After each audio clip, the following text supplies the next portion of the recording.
یہ وہ روگ ہے جو زنگ کی طرح ان کے دلوں میں لگ گیا ہے. لہذا ارشاد فرمائے کہ آپ جو اللہ کی کتاب پیش کر رہے ہیں، جو آیتیں سنا رہے ہیں، ان کو یہ سمجھنا چاہیے تھا کہ کتنی عظیم الشان نعمت ہے جو مل رہی ہے. اللہ کی کتاب مل رہی ہے، قرآن پاک کی آیتیں سنائی جا رہی ہیں. ان آیتوں کی عظمت سمجھتے کہ ان آیتوں کو لے کر فرشتوں کا ایک جلوس اترتا ہے، جبرائیل امین اس کی قیادت کرتے ہیں. فرشتوں کی صفت یہ ارشاد فرمایا کہ بِأَيْدِي سَفَرَةٍ كِرَامٍ بَرَرَةٍ، یہ وہ معزز سفراء ہیں جو اللہ تعالیٰ کے پاس باعزت ہیں، امانت دار ہے، با وفا ہے، کسی قسم کی ان سے کوئی خطا نہیں ہوتی، بھول چوک نہیں ہوتی، کوئی ان پر غالب نہیں آتا. ایسے فرشتے اللہ کا کلام آپ تک پہنچا رہے ہیں اور اس اللہ کے کلام کو آپ پیش کر رہے ہیں. تو قتل الانسان ما اکفرہ، کتنا بڑا ناشکرہ ہے وہ انسان جس کا انکار کر دے، کفر کرے، قبول نہ کرے، غور نہیں کر رہا ہے وہ کس چیز سے پیدا کیا گیا. ہوگا وہ قریش کا سردار، ہوگا وہ کعبے کا متولی، لیکن کس چیز سے پیدا کیا گیا؟ من ای شیء خلقہ، من نطفۃ، ایک نطفے سے پیدا کیا گیا ہے. پھر اللہ تعالیٰ نے ساری چیزیں مقدر فرما دی اور اللہ تعالیٰ نے اس کے لیے ہدایت کو قبول کرنا یا گناہوں کے راستے پر چلنا، یہ اللہ تعالیٰ نے صلاحیت دے دی، اختیار دے دیا. ثم السبیل یسرا، اس اختیار کے ساتھ ایک بندہ زندگی بسر کرتا ہے کہ اس کے سامنے سچائی آتی ہے اور سچائی کو قبول کرے نہ کرے، یہ بندے کا امتحان ہے. متعدد مقامات ہیں قرآن پاک میں جس میں اللہ تعالیٰ نے صراحت کر دی کہ دیکھو ہم نے صلاحیتیں پوری دے دی، سننے کی، سمجھنے کی، غور کرنے کی، فکر کرنے کی، نصیحت حاصل کرنے کی، ساری صلاحیتیں ہم نے تم کو دے دی. اور اس کے بعد تمہارا ایک امتحان ہے. وہ امتحان یہ ہے کہ فَمَنْ شَاءَ فَلْيُؤْمِنْ وَمَنْ شَاءَ فَلْيَكْفُرْ، جو چاہے ایمان کے راستے پر چلے، جو چاہے کفر کے راستے پر چلے، اپنا اپنا راستہ منتخب کر لو. جس راستے پہ چلو گے اس منزل تک پہنچو گے. ایمان کے راستے پہ چلو گے، فرما برداری کے راستے پہ چلو گے، نیکیوں کے راستے پہ چلو گے، جنت منزل ہوگی. انکار کے راستے پہ چلو گے، فرعون کے راستے پہ چلو گے، ابلیس کے راستے پہ چلو گے، جہنم تک پہنچو گے. سوچ لو تم کون سا راستہ اختیار کرنا چاہتے. آگے چل کے آئے گا کہ وَهَدَيْنَاهُ النَّجْدَيْنِ، دونوں وادیاں ہم نے بتا دی. حق کی وادی، سچائی کی وادی کیا ہے، برائی کی، گناہوں کی وادی کیا ہے. وَهَدَيْنَاهُ النَّجْدَيْنِ فَلَاقْتَحَمَ الْعَقَبَةَ، وہ ہوتے ہیں اولو العزم، بلند ہمت لوگ جو بھلائی کے راستے پہ چلتے ہیں، اس میں مشکلات کا مقابلہ کرتے ہیں، ثابت قدم رہتے ہیں. اور کہیں اللہ تعالیٰ نے ارشاد فرمایا کہ فَجَعَلْنَاهُ سَمِيعًا بَصِيرًا وَهَدَيْنَاهُ السَّبِيلَ إِمَّا شَاكِرًا إِمَّا كَفُورًا. سننے والا، دیکھنے والا، سمجھدار بنا کر ہم نے تم کو بھیج دیا اور ہم نے بتا دیا ہدایت کیا ہے، سچائی کیا ہے. صحیفے نازل ہو گئے رسولوں کا اسوہ تمہارے سامنے. اما شاکرن، شکر گزار بن کر زندگی بسر کرو، اما کافر، ناشکرہ بن کر، کفورا، اللہ تعالیٰ کی نعمتوں کا انکار کر کر زندگی بسر کرو. دونوں کے انجام بھی ہم نے بتا دیے. لہذا ارشاد فرمایا کہ دیکھو تمہارے سامنے راستہ آسان کر دیا گیا ہے. آگے اور بھی آپ دیکھیں گے سورۃ اللیل میں اللہ تعالیٰ ارشاد فرماتا ہے کہ جو برائی کے راستے پہ چلنا چاہتا ہے تھوڑے دنوں کے بعد برائی کا راستہ اس کے لیے کنٹرول میں آ جاتا ہے. جو نیکی کے راستے پہ چلنا چاہتا ہے شروع میں محسوس ہوتا ہے رکاوٹیں، لیکن کچھ دنوں بعد اس کے لیے وہ راستہ بہت آسان ہو جاتا ہے، ماحول بن جاتا ہے. اس کے لیے 5 وقت نماز پڑھنا ممکن ہو جاتا ہے، اس کے لیے انفاق ممکن ہو جاتا ہے، اس کے لیے حج و عمرہ ممکن ہو جاتا ہے. ساری رکاوٹیں دیکھتے دیکھتے دور ہو جاتی ہیں. تو یہ اللہ تعالیٰ کا نظام ہے کہ جس راستے پر چلنا چاہو اس کو تم انتخاب کر لو، اختیار کر لو. لیکن یاد رکھو پھر ایک مرحلہ آئے گا، یہ جو سلیکشن کی کیپیسٹی ہے نا، اختیار کرنے کی جو صلاحیت ہے وہ چھین لی جائے گی. وہ چھین لی جائے گی، جیسے کہ سورۃ القیامہ میں آیا ہے کہ اس وقت جب کہ ایڑی سے ایڑی رگڑنے لگو گے، نرخرے میں دم گھٹنے لگے گا، نزع کا عالم ہوگا، قصہ ختم ہو جائے گا، یہ اختیار تمہارا ختم ہو جائے گا۔ پھر کیا ہوگا؟ ثم اماتہ، اللہ تعالیٰ موت سے دوچار کرے گا، اور موت سے دوچار کرنے کے بعد فاقبرہ، اللہ تعالیٰ نے اس کے لیے انتظام کیا کہ اس کو قبر میں رکھ دیا جائے۔ معلوم یہ ہوا یہ ہے فطری انداز۔ فطری انداز یہی ہے کہ قبر بنائی جائے اور قبر میں رکھا جائے، لیکن انسان جب بھٹکتے ہیں اور اللہ کے صحیفوں سے، آسمانی دینوں سے، آسمان کے جو مذاہب ہیں ان سے جب وہ محروم ہو جاتے ہیں تو طرح طرح کے خرافات، کوئی جلا رہا ہے، کوئی لے جا کے اوپر رکھ رہا ہے کہ چیل اور گدھ آ کے لاش کو نوچ نوچ کے کھاتے رہے، الگ الگ طریقے پھر ابلیس پٹی پڑاتا ہے، ایجاد کر دیتا ہے۔ لیکن اللہ تعالیٰ نے تو قبر ہی کا مشورہ دیا، فَأَقْبَرَهُ، اللہ تعالیٰ نے تمہارے لیے قبر کا انتظام کیا کہ قبر میں رکھ دیا جائے۔ کیسے؟ سورۃ المائدہ میں آپ دیکھیں گے کہ حضرت آدم علیہ السلام کے دو صاحبزادوں میں جھگڑا ہو گیا، بلکہ یہ کہنا صحیح نہیں ہے کہ دو صاحبزادوں میں جھگڑا ہوا، بلکہ ایک صاحب نے جھگڑا کیا۔ جھگڑا یاد رکھیے کسی بھی چیز میں نہیں ہوتا، انسان کے نیچر میں ہوتا ہے۔ انسان کے نیچر میں جھگڑا ہوتا ہے، نہ مذہب میں جھگڑا ہوتا ہے، نہ مسلک میں جھگڑا ہوتا ہے۔ جھگڑا انسان کے اندر نیچر میں رہتا ہے، اور جس کے نیچر میں جھگڑا ہے وہ جھگڑ کر رہتا ہے۔ لہذا حضرت آدم علیہ السلام کے دو صاحبزادے تھے، ایک حابیل تھے، قابیل تھے۔ قابیل وہ بڑے تھے، حابیل ان سے چھوٹے تھے۔ حابیل بڑے نیک تھے، عبادت گزار تھے، اور بہت سے مسئلے آتے ہیں، تفسیری بحثیں ہیں، میں ان کو نظر انداز کرتا ہوں کہ وہ نکاح کا مسئلہ تھا اور اس کے لیے ان کے درمیان ایک مقابلہ کرایا گیا، یہ کہہ لیجئے مقابلہ کہہ لیجئے، یا ان کا ایک امتحان لیا گیا کہ جس کی قربانی قبول ہوگی وہ نکاح کرے گا اس لڑکی سے۔ واللہ عالم یہی واقعہ تھا یا کیا تھا۔ قرآن پاک میں اللہ تعالی ارشاد فرماتا ہے کہ حابیل کی قربانی قبول ہو گئی اور قابیل کی قبول نہیں ہوئی۔ اس پر قابیل مارے حسد کے اپنے بھائی سے کہنے لگا میں تجھ کو قتل کر دوں گا، تو اس پر حابیل نے کہا کہ لئن بسطت الی یدک لتقتلنی، اگر آپ مجھے مار ڈالنا چاہتے ہیں میں آپ پر ہاتھ نہیں اٹھاؤں گا، میں نہیں اٹھاؤں گا۔ نیکی کا راستہ بڑی قربانیوں کا ہوتا ہے، یاد رکھیے جو نیکیوں کا راستہ ہوتا ہے نا، جب تک کہ اللہ تعالیٰ سے ملنے والے اجر پر کامل ایمان نہ ہو انسان کا چلنا بہت مشکل ہو جاتا ہے، کیونکہ سامنے والے بہت ستاتے ہیں، بہت پریشان کرتے ہیں۔ اللہ کے رسول صلی اللہ علیہ وسلم کو آپ صلی اللہ علیہ وسلم کے گھر سے محروم کر دیا نا، گھر چھوڑ کر جانا پڑا، مکہ مکرمہ چھوڑ کر مدینہ منورہ ہجرت کرنی پڑی، بڑی قربانیاں دینی پڑتی۔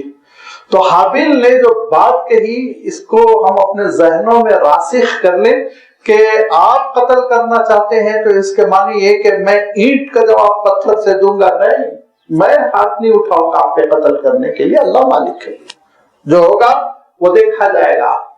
اتنی پیاری انہوں نے بات کہی، اور اس پہ تو دل پسچ جانا چاہیے تھا، لیکن قابیل صاحب زیادہ ہی قابل تھے، اسی لیے ان کو بات سمجھ میں نہیں آئی اور انہوں نے حضرت حابیل کو قتل کر ڈالا۔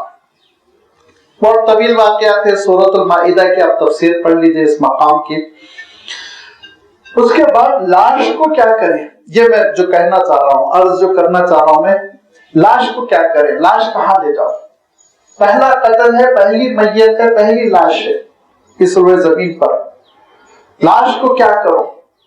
اب سر پکڑ کر بیٹھے، فَأَصْبَحَ مِنَ النَّادِمِينَ، اللہ تعالیٰ ارشاد فرماتے ہیں کہ قتل ہونے کے ساتھ ہی ندامت کا غلبہ ہو گیا، لیکن اب کیا کر سکتے تھے، جان تو چلی گئی۔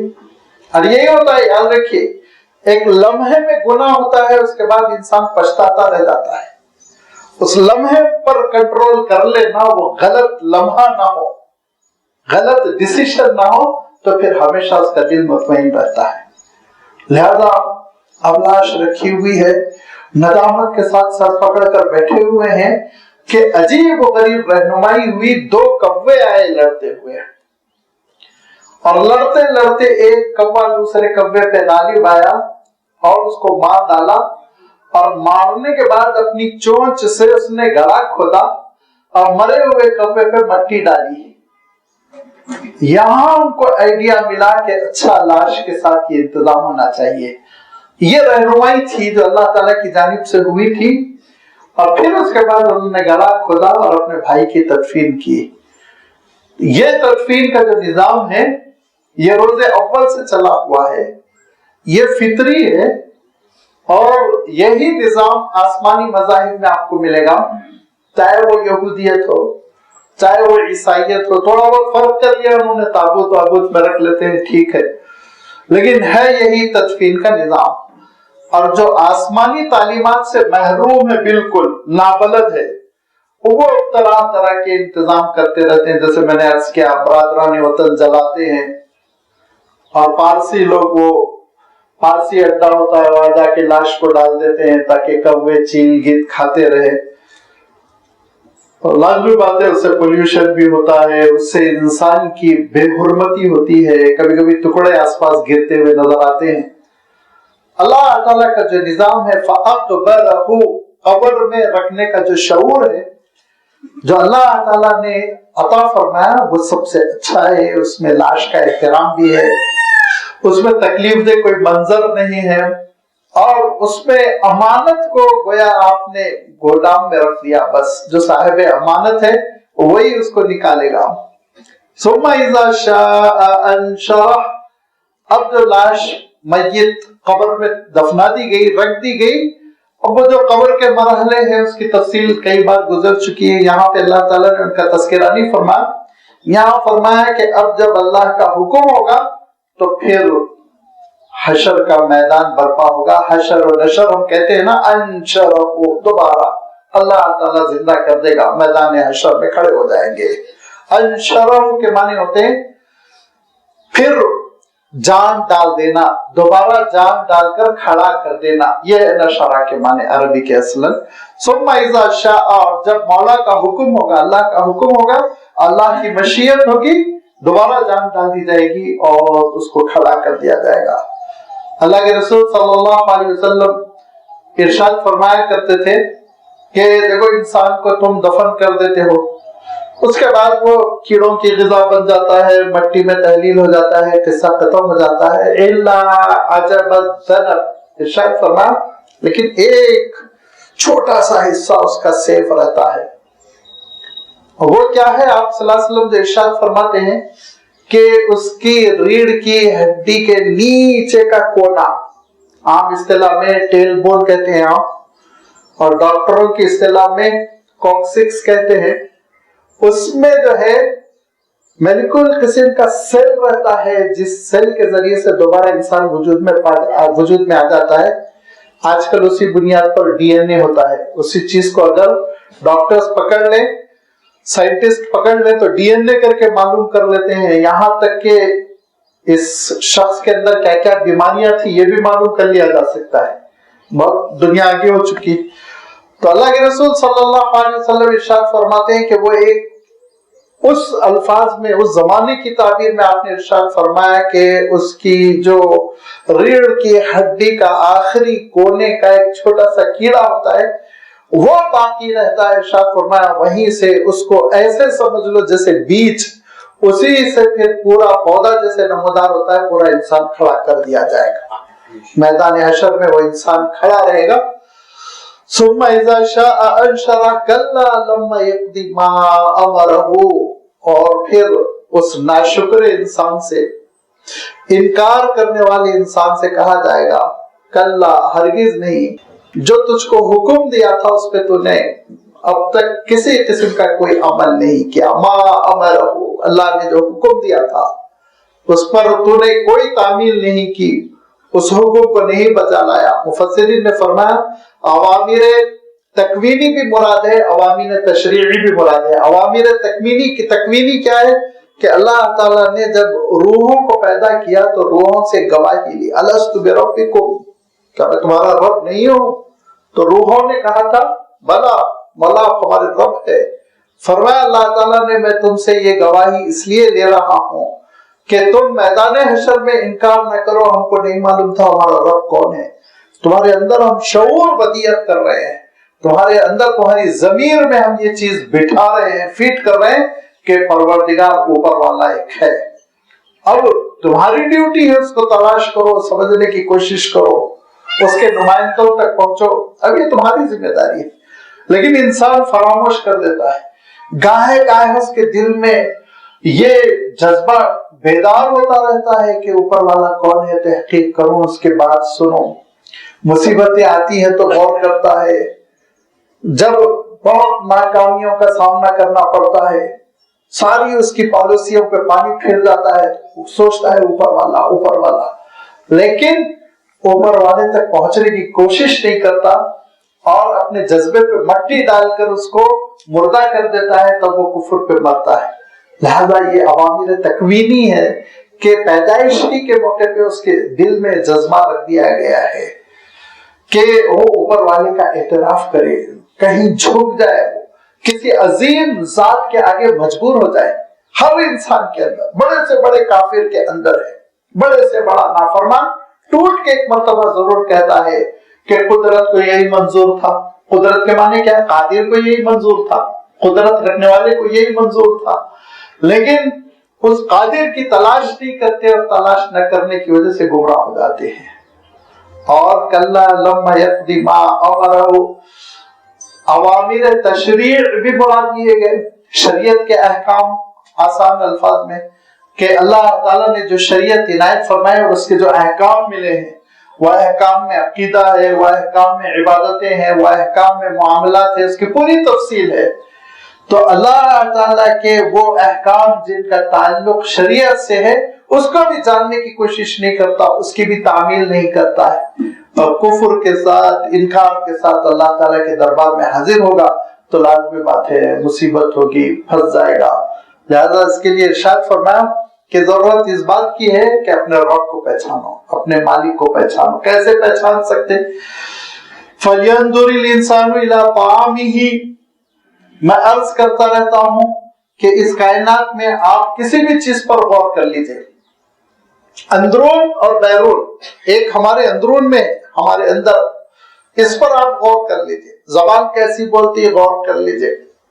سانس تنفس کا نظام کیا ہے اس پہ غور کر لیجئے. دیکھنے کا نظام کیا ہے, سننے کا نظام کیا ہے, ہم کھانا کھاتے ہیں غذا کیسے ہضم ہوتی ہے, دل کیا کام کرتا ہے, کڈنیز کا فنکشن کیا ہے. کسی چیز پر آپ غور کیجئے, اللہ تعالیٰ کی معرفت پیدا ہوگی.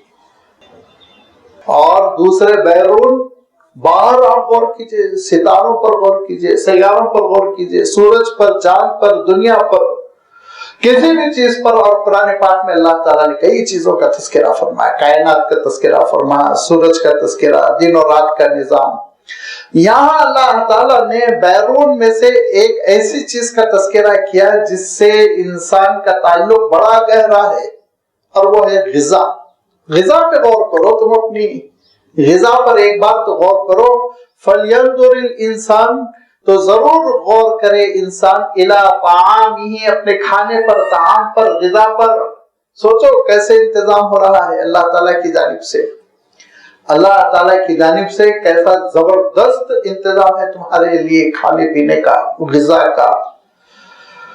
اَنَّا صَبَبْنَا الْمَاءَ صَبًّا, کہ ہم آسمان سے پانی کو انڈیل دیتے ہیں, ہلکے پھلکے چھینٹے آ جائے, رمجھم بارش ہو جائے تو ہمارا کام نہیں چلے گا.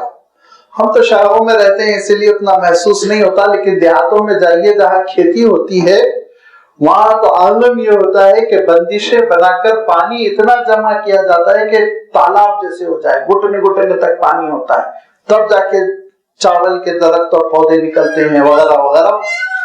کتنا پانی اللہ تعالیٰ برساتا ہے. انا سببنا الماء صبا, بے شک ہم نے پانی کو انڈیل دیا. انزلنا نہیں فرمایا, دیکھیے صبا کے معنی ہوتے انڈیل دینا, خوب پانی دینا. ہم نے زبردست بارش کی, خوب پانی برسایا. اور پھر ثم شققنا الارض شقا, اور اس پانی کا پھر فائدہ یہ ہوا کہ ہم نے زمین کو چیر دیا, اچھی طرح زمین کو پھاڑ دیا, اور زمین کے پھٹنے کی وجہ سے اس میں بیج داخل ہو گیا, سیڈز. اور پھر وہ گیلی گیلی زمین